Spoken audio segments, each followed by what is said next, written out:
Hey everyone, Mr. Monsieur here. This is a discussion video for the upcoming Nations Cup race taking place at Circuit de la Sarthe with any Group 1 car, and we'll be taking a look at the Nissan R92CP and the Hyundai N 2025 VGT. Now, this race is 8 laps for those in GT2 and 3 and 17 laps for those in GT1, where fuel and tower are both at ×2. And the racing soft, intermediate, and wet tires are available. There are no tire requirements, no mandatory pit stops. But what's interesting about this race is that most of the suspension settings are allowed. You can tune the downforce and the brake balance. And be aware that for those in GT1, the damage is on heavy, so you have to go to the pit stops if you get any sort of damage. Now, this is where things get a little less straightforward because you can tune a lot of things. So with the suspension settings, you can tune most of the things, but not the rod height adjustments. You can tune the downforce and the brake balance. And this tune was the first version that I came up with. There's actually 3 versions of a tune for this car that I came up with, and I'll show them throughout the video. So this one is the high downforce setup, where I basically maxed out the front downforce and then put the rear downforce a bit higher so the car doesn't get too twitchy when you're going through the higher speed corners. And in terms of the suspension settings, when it comes to like the default settings, the car feels a bit too stiff, a bit too understeery, so I went ahead and softened it up and actually stiffened the rear anti-roll bar so the car can get a bit more rotation. Try to get the back of the car to turn in a bit more. Now, the thing is that with this setup, and especially the downforce setup that it has, it is really quick when it comes to the medium and high speed corners because it has a lot of downforce, so you can carry a lot of speed through those corners, and that's where you make up a lot of the time. But because it has all that downforce, it ends up losing a lot of time on the straights and you become a sitting duck. So all that downforce ends up hindering your car's top speed, and that's what is going to get you in a bit of trouble the moment that you enter the straight, especially if a lot of people in your lobby or in your race are running lower downforce setups. So we'll do a demonstration of this lap. So this is with the high downforce setup, so 1000 in the front, 1425 in the rear. So going through these first series of corners in the first sector, so you can carry quite a bit of speed and the car doesn't feel as understeery through these corners compared to its default setup. And yeah, so just going through these turns at pretty high speeds, Tete Rouge, it becomes a lot easier to go through with this high downforce setup. But the moment that you go into the Mulsanne straight, this is where you're at a massive disadvantage because all that downforce, it slows you down. It basically neuters your top speed, so this car can easily hit 230 miles per hour, over 230 miles per hour, but here with this high downforce setup, I just barely reached 220 miles per hour, so it's a really big disadvantage. And I mean, there are good things about running a high downforce setup. So for example, your braking distance is shorter, and the main thing here is that you can go through high speed corners at really high speeds, medium speed corners as well. But again, with so many straights at LeMans, a high downforce setup can get you into a bit of trouble because you're not carrying that much speed down the straights. And as I mentioned earlier, I'll show the low downforce setup later, and then another setup where I try to have a bit of downforce but not too much downforce, so kind of towards the middle. Now we are coming up towards one of the most dangerous parts of this track, so it's the right kink that takes you to the Indianapolis corner, which is the left turn that immediately follows. So for that right kink, brake early and then turn in, because if you brake and turn at the same time, you're going to end up in the wall. So here, brake in a straight line, brake early, then turn in, and then brake a bit more for the Indianapolis corner, which is this turn right here. And that's with any setup that you run, because yeah, that right kink, if you brake and turn at the same time, your car will turn and then keep turning, and then you hit the wall. And especially if you're in GT1, that heavy damage is really going to hurt your overall race. Now this is where the high downforce setup, this is where it finally starts to shine, because you can just carry so much speed through these corners and you can go through it pretty confidently. And this is where all the time is gained. This is where you gain all the time that you lost on the main straights, so you can carry quite a bit of speed, be confident through these corners. The final chicanes, you can carry quite a bit of speed through here. You can see me kind of just sending it through here, and I felt pretty confident through here, just sending it. Downforce is helping me out, and we're good to go. So getting a 314.5. So again, this car with this setup, it's amazing in the higher speed corners, but it is a sitting duck on the big straights. So you have to be aware of that if you decide to run that tune. And then I did want to show just a quick demonstration of what the tire wear and feel looks like. So I only did race pace testing with this setup, as I was running out of time, so I couldn't test the other two, but this kind of just gives you an idea about how tire wear and feel will look like. So I just drove around in the lobby setting where fuel and tire wear turned on, and it just drove around until I either ran out of fuel or ran out of tires, whichever came first. In this run, I had the brake balance at -3, so 3 clicks to the front of the car, and I wasn't really short shifting, exiting on a slightly higher gear on some corners, but for the most part just revving the heck out of this car. So fuel and tire wear should be good for 10 to 11 laps, but especially if you're in any Group C car, including the R92CP, you do have to be careful with getting back on the throttle, because it's the rear tires that wear out noticeably faster than the front tires. So you want to try to be nice and careful getting back on the throttle, make your rear tires last as long as possible. Now for those in GT2 and 3, this is a really straightforward 0-stop race. If rain is never an issue. For those doing the GT1 version of this race, you pit around halfway into the race. So 8 laps soft, go into the pits, change tires, refuel, then 9 laps on the soft tires. And again, that's if rain is never an issue. Now, one might be wondering, well, if the high downforce setup is great on the turns but miserable on the straights, well, what's a low downforce setup like? So we'll go ahead and test that out right now. So the suspension settings are the same from the earlier setup, but this time the front downforce is down to 669 points, and the rear downforce is down to 1069 points. So we have some nice settings, some nice values to play around with here. Yeah, right away going through the first sector, this is where the car just feels awful to drive, because with having much less downforce, yeah, this car feels really understeered.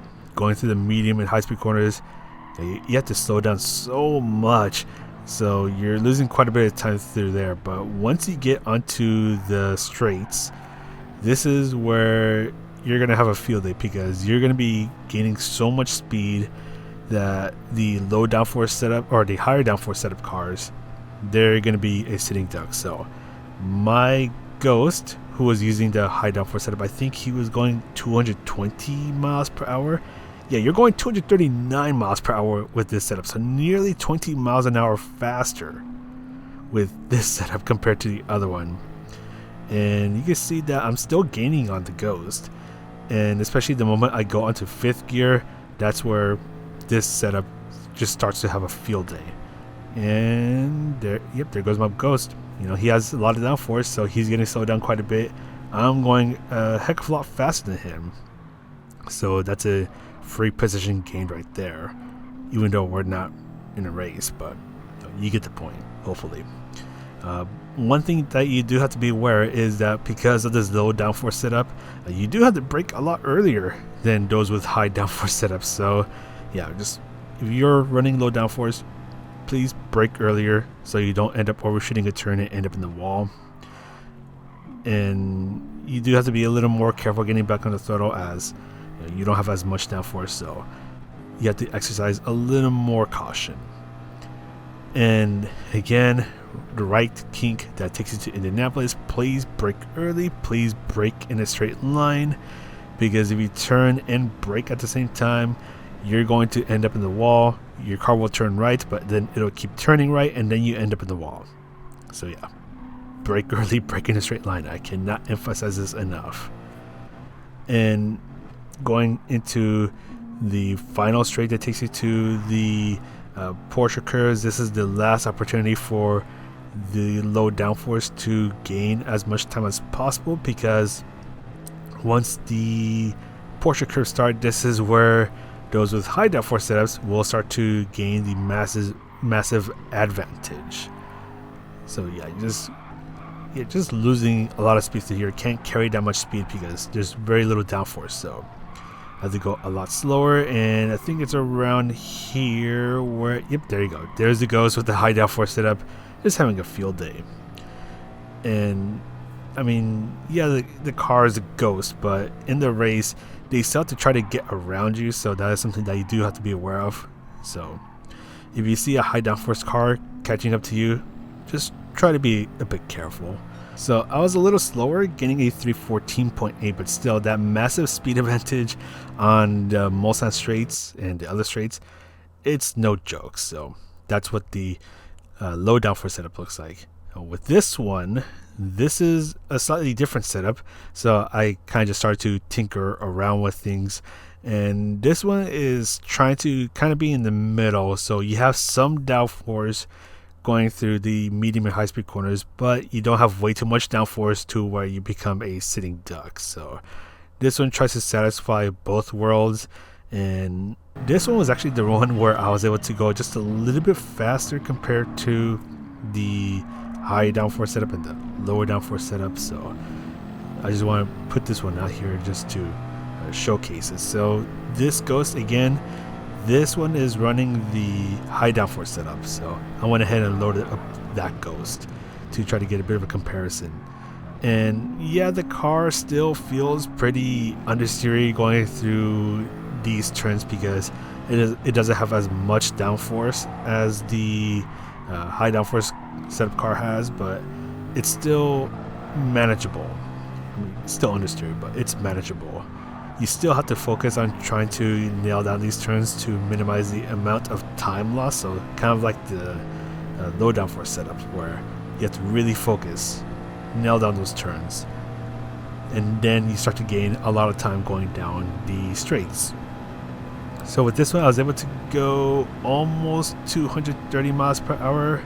Yeah, just shy of 230 miles per hour. So again, this one is kind of in the middle between the high and low downforce setup, but I'm still catching up to the Ghost, so that's good. But I still have to nail down every single turn to make sure that my Ghost doesn't catch up to me towards the end of the lap, and it's a pretty close call. So carrying about 224 miles per hour going into the second Mulsanne chicane, just trying to nail down this turn and just trying to be careful getting back on the throttle to make sure I don't spin out, as yeah, this car has a lot of power, so you do have to be careful getting back on the throttle.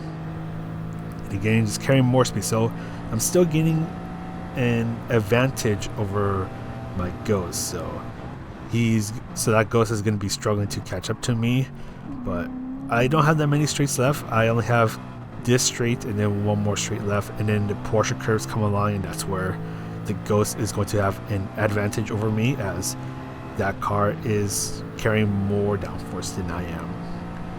And yeah, you know what I'm about to say. Brake early and brake in a straight line for this turn right here, so you don't end up in the wall. I know I've said that about 800 times already, but you have to be really careful to there, because you don't want to find out the hard way that you cannot brake and turn at the same time. But anyways, final opportunity to gain as much time as possible, as the higher speed corners are starting to come up in a moment. But again, with this setup, you can still carry some speed through the corners, but not as much as the high downforce setup. you can be a little confident through here, but it's still just a little understeery. So that is something that you have to be aware of if you're running this setup. Just trying to carry as much speed as possible, trying to minimize the time lost through these corners. And I think the Ghost is right behind me now. I don't think I looked back. Yeah, I didn't look back, but yeah, there you go. There's a Ghost. As I just send it through, or my Ghost sends it through the funnel chicane, but I was able to get a slightly better exit, and that's where I gained a bit of time compared to my Ghost. So yeah, so a couple of different variations of the setup. Hopefully one of them works for you well. But what if rain is a possibility in the race? Now, this is where the Hyundai N 2025 VGT comes in. So the R92CP is running the high downforce setup, so the first setup that was shown in this video. And the Hyundai VGT, it has a similar suspension setup as to that of the R92CP, but the front down, I think the downforce settings for the Hyundai are 1000 and 1400, so front and rear. But yeah, the difference that these cars have is massive. So the Hyundai, and actually I'll even mention this, the Mazda L55, those two are all-wheel drive cars. The reason why I picked the Hyundai over the Mazda is that I feel like the Hyundai is a lot easier to drive. I mean, I'm not even using traction control, and it's torrential rain, and I'm just having a lovely Sunday drive with this car. Whereas with the R92CP, I'm just struggling to get back on the throttle. This car is trying to just throw me into the wall, so I have to be really careful on the throttle. Even with traction control on, I have to be really careful getting back on the throttle to make sure that the car doesn't throw me into the wall. Whereas the Hyundai, yeah, it's a walk in the park. I mean, maybe not a walk in the park, but it's just so much easier to drive, to the point where the Hyundai is already about 6 seconds ahead. I think it's around 6 seconds ahead of the R92. Like, that's how strong the Hyundai is.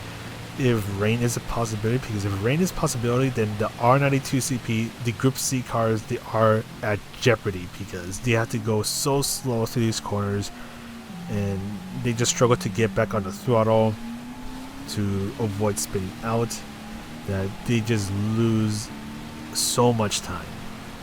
The Hyundai, at least this is the case with the Hyundai, with the setups that I had, the Hyundai under dry conditions is around 2 to 3 seconds per lap slower than the Nissan R92CP. And again, that's if it's dry, there's no rain involved. But the moment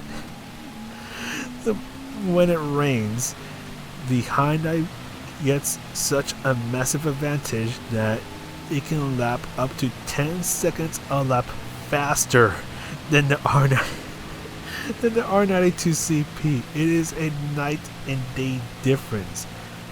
And if rain is a possibility, or if rain is guaranteed, I mean, we saw that in the recent Manufacturers Cup race at Nürburgring 24 Hour, where, I mean, yeah, qualifying was dry, but you had a bunch of rain show up at the beginning of the race. Yeah, if rain is a possibility or even guaranteed, then yeah, the Hyundai is going to have a field day. They're going to just stomp all over the Group C cars, and they're just going to have the biggest field day ever. I mean, you could put the Mazda L55 in there as well, but again, I feel like the Hyundai is a bit faster and easier to drive compared to the L55. And so right now you see the Hyundai is already coming out of the Porsche curves, and the Nissan is still going through it. And yeah, just the Hyundai is just having the time of its life right now. I mean, yeah, this is a lobby race with equal conditions mode on and set to torrential rain, but the more it rains, the bigger an advantage that the Hyundai gets.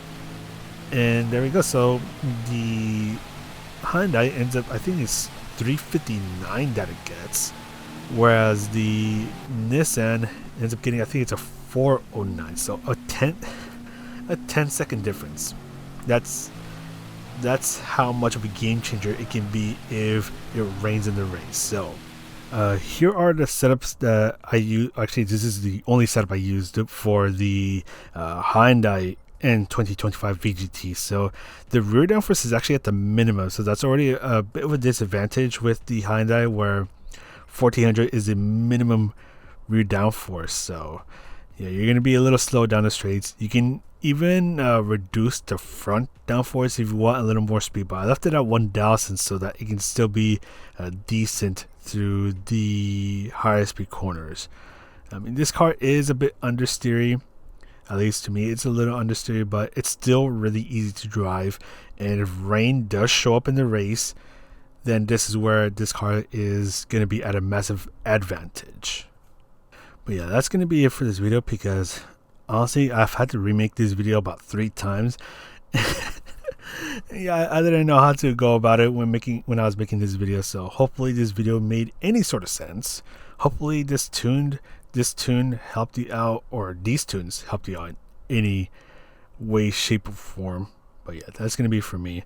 I'm going to show the lap that I did with this car in the dry, so I'm going to go ahead and sign off now. So this is Mr. MCA, and I'll see you in the next video.